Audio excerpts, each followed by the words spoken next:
Hello, everyone. So last month, I bought a whole bunch of bottles from the Starward Wayward Cask Rolling Fork folks. I just did some Armagnac reviews because they did a crazy sale last month. And I sort of loaded up. And today we're going to be tasting some of their more recent releases from the rum side of things. And no, it's not going to be the Hampdens.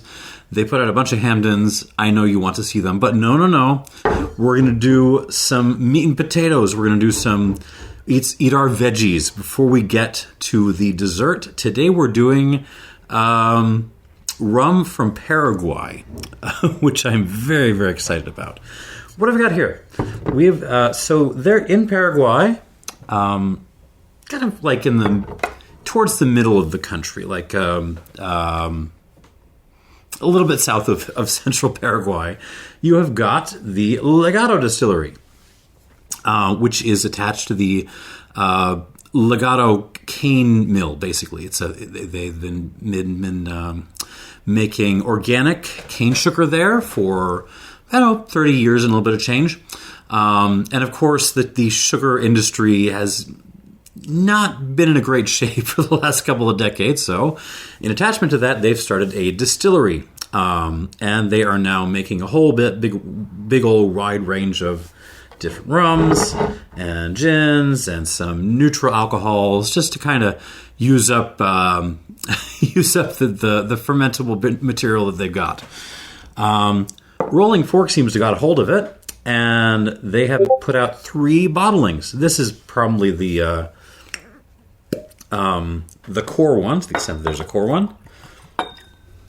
It's Pampas Zorro, which is a fox. It's the national animal of Paraguay, I believe. Yeah, it's like a little grayish fox. It's super cute. Go find a picture. And this is a Paraguayan 100% cane juice rum. And they've also put out a single barrel. This is from their Wisdom of Age series. This is another cane juice rum, except this time aged 22 months in a ex-Malbec cask. This is a little bit scary, but I wanted to try it. And this one is a cane honey, which I think is basically cane syrup, so boiled down cane juice, but with no sugar extracted. Cane honey, aged 30 months in ex-bourbon. I don't think I've tried a Paraguayan rum before, so this is going to be super duper exciting for me. Okay, let's get started. Pampas Zorro. Extended native yeast fermentation of cane juice. So they're claiming natural fermentation. It's tricky because this is a long-standing distillery that's also been making like neutral alcohol, basically. So, even if they're not pitching yeast in, that doesn't mean there's still some yeasties floating around from previous fermentation. So it may not be as spontaneous a fermentation as you might think it may be. But anyways, sugarcane grown in the fertile soils of Arroyos y Esteros, Paraguay. Double copper pot distillation with retort. That is interesting. Usually, when you see a retort setup, you have 1 pot still and then double retort. Here they have 2 pot stills and a single retort, which is a little fun. 60.5% alcohol. Is that right? Yes. You can tell I did my prep work for this video. Ooh, okay. I mean, classic cane juice stuff. You're never... Well, actually, hold on. Okay, so it's totally identifiable as cane juice, but there's also a little bit of something in here that reminds me of molasses-based rum, like light molasses-based rum, like some of the really low-ester Jamaicans out there. Not the stuff that gets the week-long fermentation. This is the quick stuff. But yeah, you are getting a lot of citrus, lemon peel, lime peel. a lot of hippie toothpaste. I'm getting mint and fennel, some basil, some sage. There is a little bit of, what is that? A little bit of tomato in there, like a little bit of like a tomato paste element, so like a sweetie tomato. But it's not super duper savory. There is a little bit of like a seawater thing, a little bit of like vegetable broth happening, some florals as well, light wildflowers.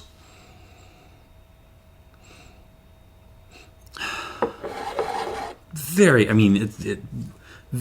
classic rum in lots of ways. Sort of right in between what you would expect from a low-ester pot still Jamaican. Think like, I don't know, Hampton OWH or the basic Worthy Park is called, the quick Worthy Park. That meets like a nice clean Martinician agricole. That's kind of the vibe on this. Oh, there's some minerality though. Yeah, there's some nice sandstone-y kinds of notes. A little bit of Smarties. Okay, good nose.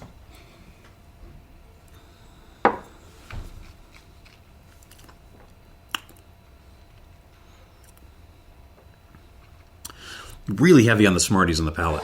Nice.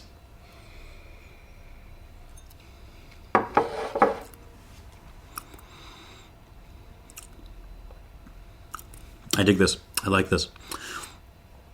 Again, you kind of look at extended native yeast fermentation, and you think this is going to be it's going to be like a savory bomb, right? We're going to be in Clarentown, and that's not really what this is. This really feels like Jamaica and Martinique kind of got together and worked something out. This kind of tastes like that.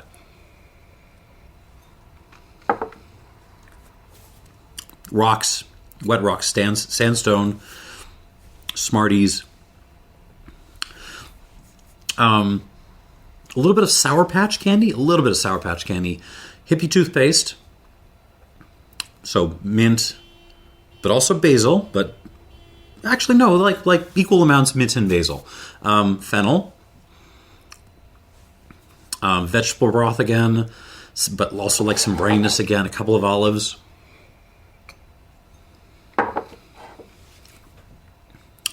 Not particularly tomatoey on the palate. Speak the speech, I pray you.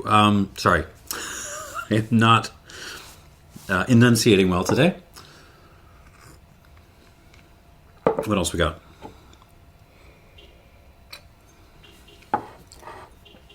Quite floral.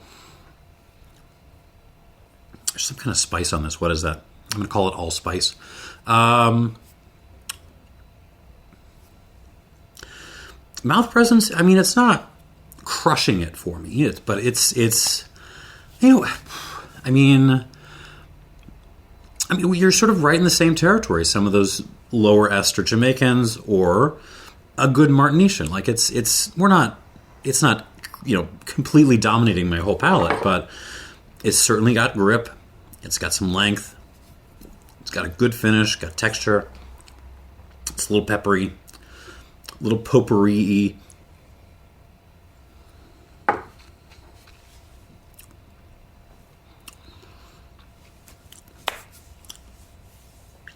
Yeah, I like this. This is. I mean, okay. Not only is this a decent little buy, I think if for some reason if you were a maniac and you needed to only have one unaged rum around the house to kind of do everything, this would not be a bad choice. Like, because it's kind of a little bit of a jack of all trades in certain kinds of ways. All right, give this some water. 2 squirts, 3 squirts, 4 squirts, 5 squirts.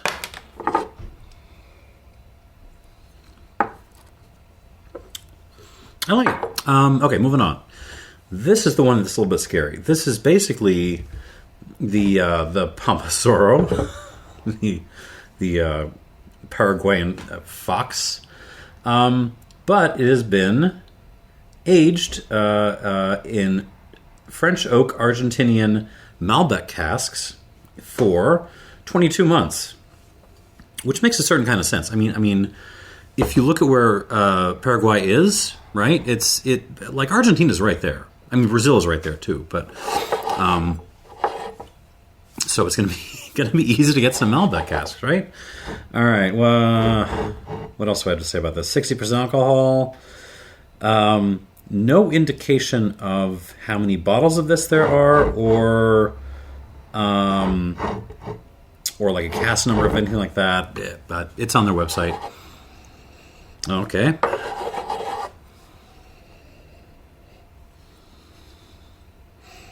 So, I confess, after trying this, I was, and moving into this one, I was thinking, oh no, it's the kind of rum that a cask like this would absolutely bury to a certain extent. And yeah, a little bit. I am getting a lot of red wine cask. I'm guessing it's been rejuvenated. I'm guessing they've recharred this a little bit, because there's a lot of chocolate going on. Dark chocolate, but also some Tootsie Roll. There is a lot of leafiness happening. There's some... I mean, you're still getting like the mint basil thing, but you're also getting just some wet forest leaves. Bay leaf, maybe, some bitter leaves. Red fruit. A little bit of like take a mix of different IHOP red fruit syrup, strawberry syrup, cherry syrup. Is there blueberry? Yeah, there's a little bit of blueberry syrup in there too. Kind of pool those together. That's in here. And I'm looking for the rumminess. I'm looking for what I was enjoying on this, and there's not a whole lot in there. There's definitely the rocks. I'm getting a little bit of the Smarties, and the soapstone. There's some fennel in there. There's like half an olive. Some lemon lime peel. And so it's coming out. It hasn't been completely buried, but it's fighting to get through the cask. It's a fun nose. I mean, if you like the red wine cask, you will probably like this nose on the palate.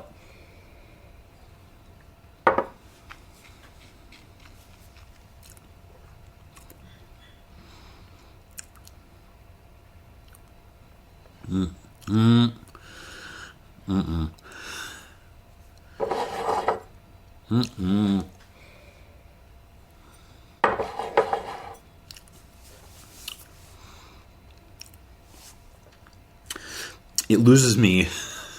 Okay, let me take you on a journey with this, because I like the way this starts. It arrives on the palate quite rich. It's very cask dominant. This is absolutely a cask dominant rum, and we'll get to that in a second.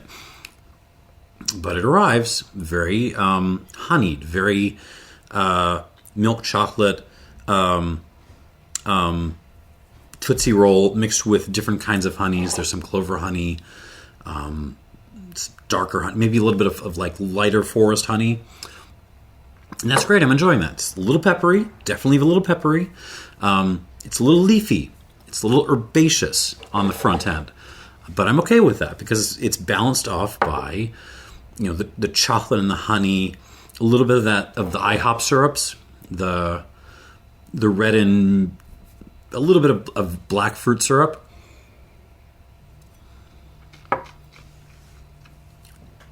That's very nice. Ooh. Mint, basil, wet leaves, bay leaf, cinnamon up front. That's very pleasant, and it kind of carries through in the mid-palate. But on the mid-palate, it starts to go to a place that I'm not enjoying, because it gets kind of acrid, and normally I like sour in my spirits. Here it feels like the sourness is fighting against everything else that's going on.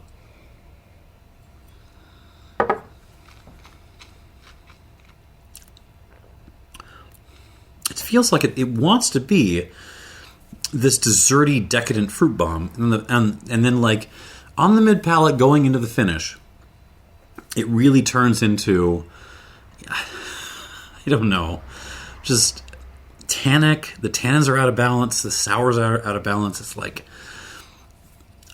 just a bomb of like unripe, sour, aggressive red and black fruit, like unripe berries, something like that. Just crowds onto the palate. And it sounds like something I would normally like. And I would normally like that, but it's just out of balance here.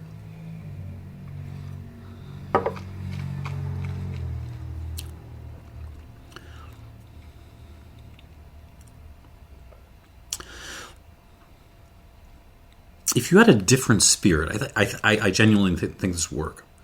I think it would work.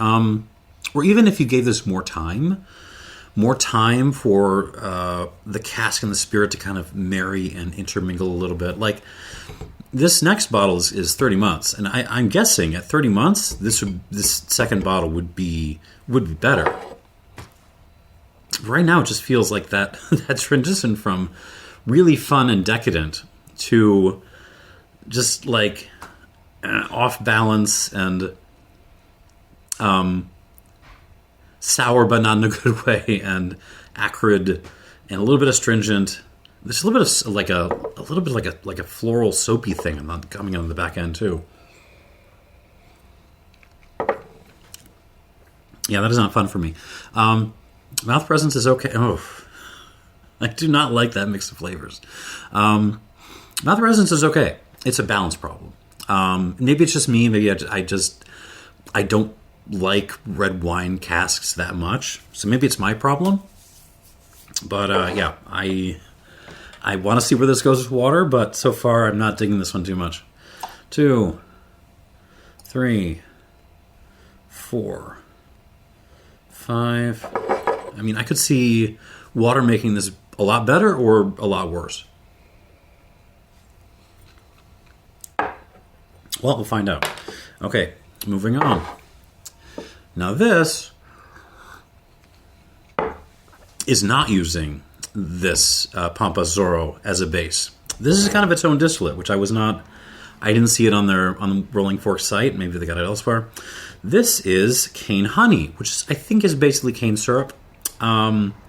Extended open top fermentation with native yeast. Double pot distillation with retort, so same thing there. Aged 30 months in American Oak Bourbon Casks, 60% alcohol by volume. No idea what to expect here, but it's fun trying it, and these are not expensive. Okay.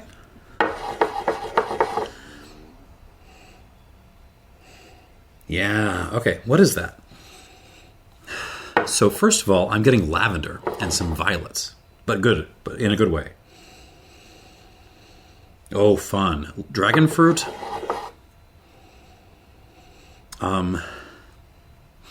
The Smarties are back. They brought sweet tarts with them. A lot of like rock dust. There's a little bit like you took some soapstone and kind of crashed it together. Maybe a little bit of chalk in there too. Like you went to a powerlifting gym and someone is deadlifting in the corner, but not that close to you.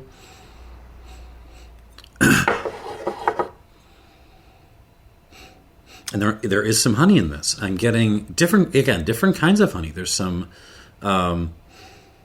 lighter spring honey, but also a little bit of manuka honey.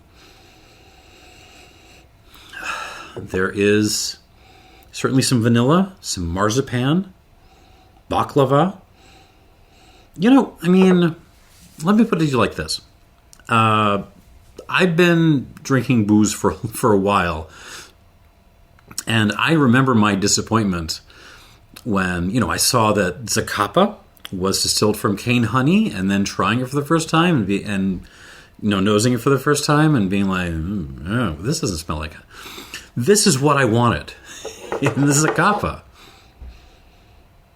Like this very floral, bright profile.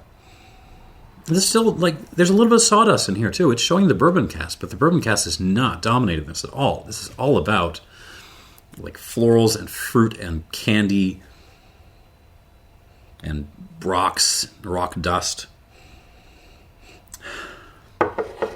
Yeah, okay. What else? What is that? There's a little bit of cumin in here, too, actually. Interesting. Like a little,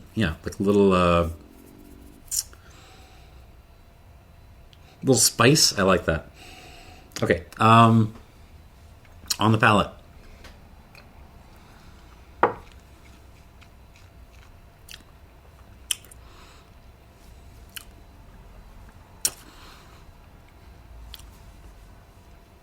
I mean, not even close.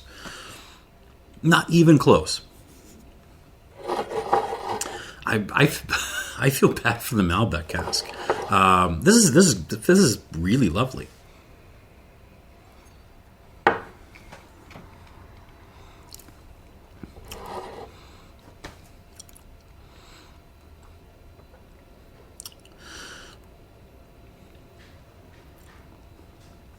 I mean, just a terrific little rum. I mean, it's not heavy. This is not a big, heavy, desserty kind of thing. In some ways, the Malbec cask is actually heavier on the palate. This is light and bright. This is very... I mean, it falls from the nose, right? You're getting tons of flowers, lavender, violets,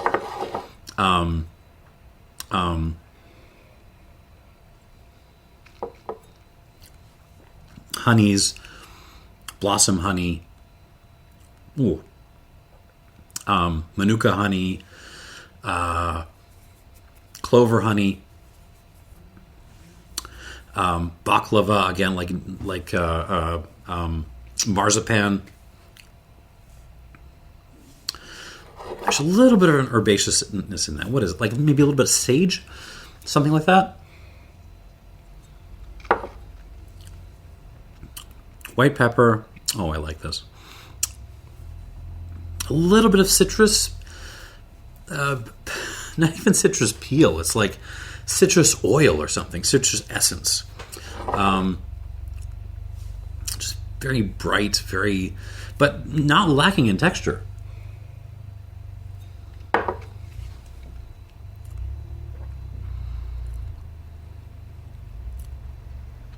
There's a little bit of a Pepsi thing in this. No, not Pepsi. Scratch that, erase that.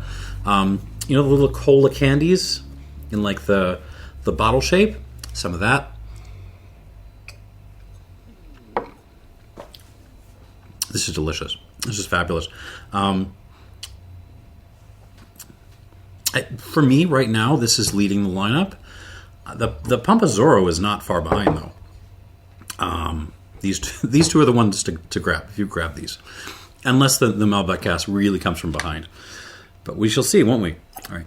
1 squirt, 2 squirts, 3, 4, 5. All right. Paraguay kind of showing up here. All right. Back to the Pompasoro. All right, we're getting on the nose with water. We're getting closer to traditional agricole. No, there's still that kind of rocks, and there's something about this. There's a grunginess to this that reminds me more of low-ester Jamaica in a weird way. Maybe some of the cane juice Worthy Parks. Maybe that's a closer point of reference. You know, that's close to the vibe on this. Some of the cane juice Worthy Parks, if you had them. There's a little pickle juice coming out now, some olive juice. A little vinegary, which is not a cane juice rum thing typically. But it's still got the citrus, florals, rocks, hippie toothpaste. Okay. But it does feel like it's shifted a little bit in an agricole direction with water on the palate.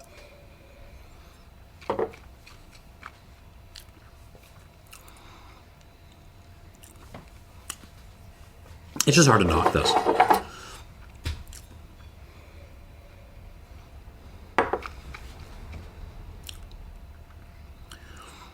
Once again, with water, it moves in more of an agricole kind of direction, but still has a little bit of that kind of like, you know what it is? It's dunder. Dunder has a kind of like vinegar meets, I don't know, tomato paste kind of character to it.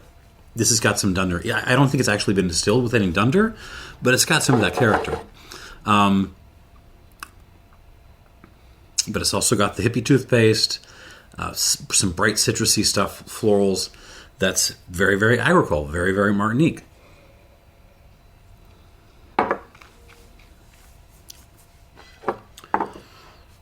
I don't know if it's gained or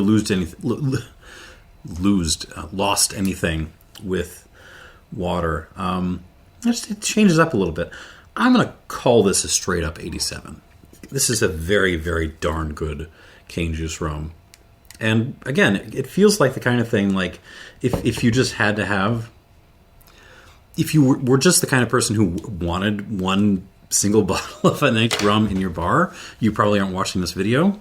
But you could have this as like a single unaged rum to die with. Yeah, it's lovely. 87 points. I like it.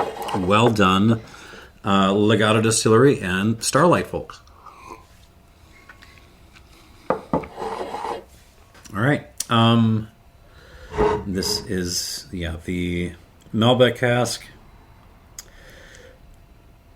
I do wish they'd at least put the number of bottles on this. Or is one? I'm assuming it's one cask, but it could be, a batch. I don't know.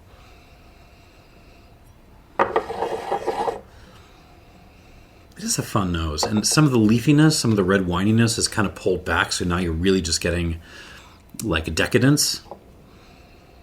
Yeah, very chocolatey. Yeah, no, that you're still getting some IHOP syrups in there. Chocolate, cinnamon, a little citrus in there. It's definitely a cask forward rum, for better or worse. Okay, so far I like the nose better with water. Like it feels like it's picked a lane. It feels like it's decided, okay, I'm going to go full decadence now, and cool. I'm all right with that. On the palate.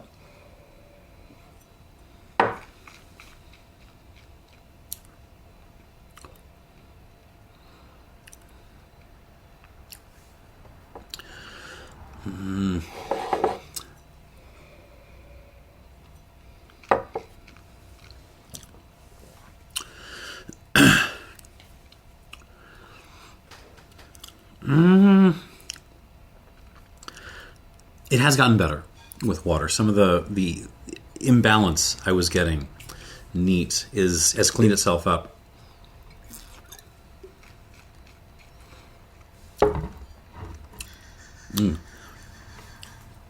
Better with water.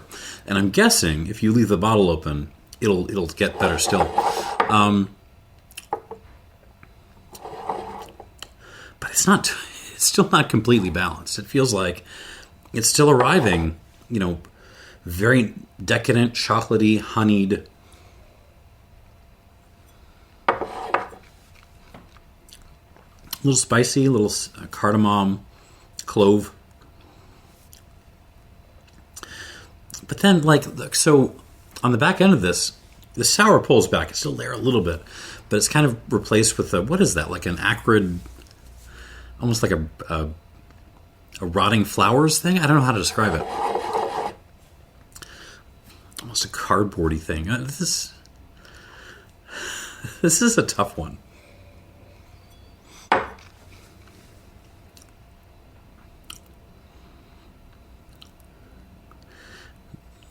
Maybe it's just the bitter leaves. I don't know. I'm still not totally on board with this, but it does get better with water. So I'm going to call this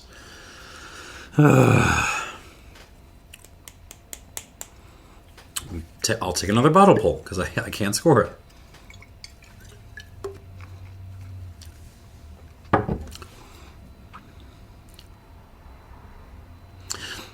if it didn't have that, you know, kind of abrupt turn on the mid palate, you know, this would be probably like an 86-ish pointer. But yeah, with the balance issue, I have to knock some points off.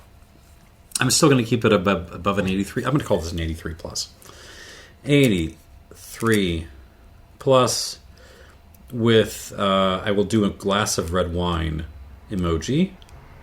Wine emoji. Just so you know, it's a wine cask. It's weird in the way that wine cask spirits can be.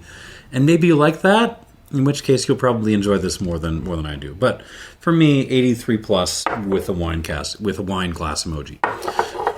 And finally, you know what? Starlight and Legado folks, I don't know if you're watching this. Do be aware that Argentina, maybe Paraguay too, makes some phenomenal white wine that has been aged in barrel too.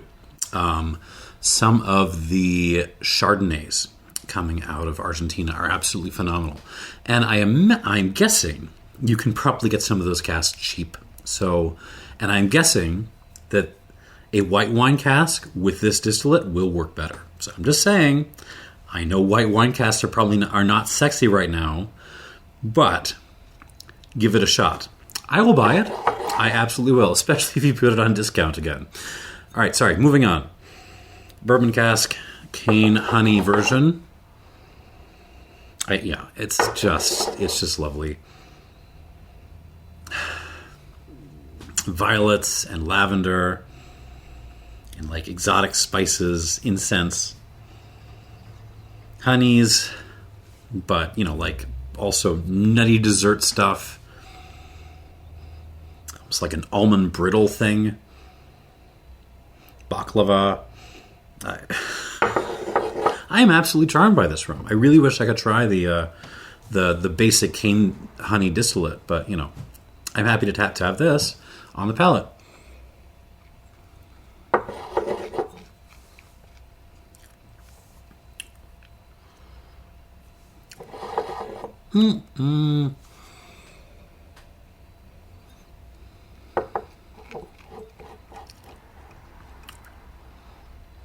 Oh no! Oh no! This one did not like the water. The flavor is still lovely. I'm still enjoying the mix of florals and citrus and honeys and rocks. It's really lovely. But what water has done is it's kicked back the mouth presence on this.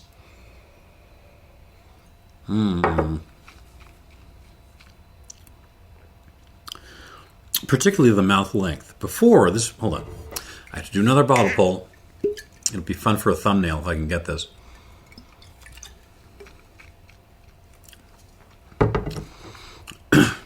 Yeah, before, this was starting to tickle my lungs a little bit. Starting to get down here. With water,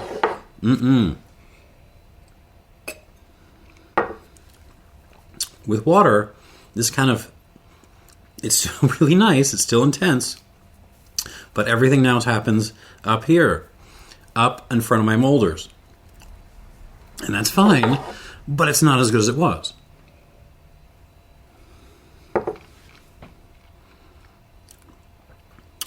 Yeah. I still love this, but the finish falls off a little bit. So, yeah, I'm still recommending this, especially for the price, but maybe don't add water to it. It doesn't seem to like it very much. What do I score this?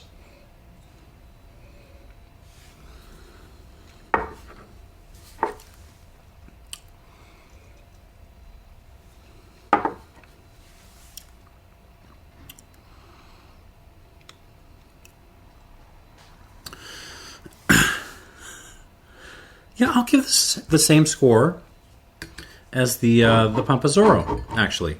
But not quite. Let me call this like an 88 minus 1 equals 87.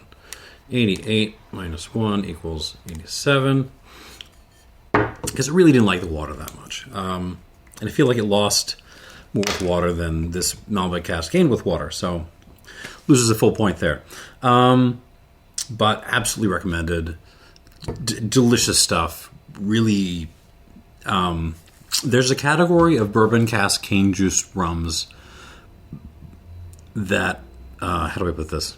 That works where it's not just, it doesn't just present bourbon, it kind of has its own light, bright character. This is in that category. Even though I know it's cane honey and not cane juice, but it's in that category. Recommended. Also recommended is the Pampas Zorro. Terrific cane juice rum with a little bit of Jamaica love in there. And if you like red wine cask spirits, you probably know if you do, this is probably worth a grab too. I'm calling it an 83 plus with a wine glass emoji. That is the video. Thank you for watching. I promise I'll do the Hamden soon.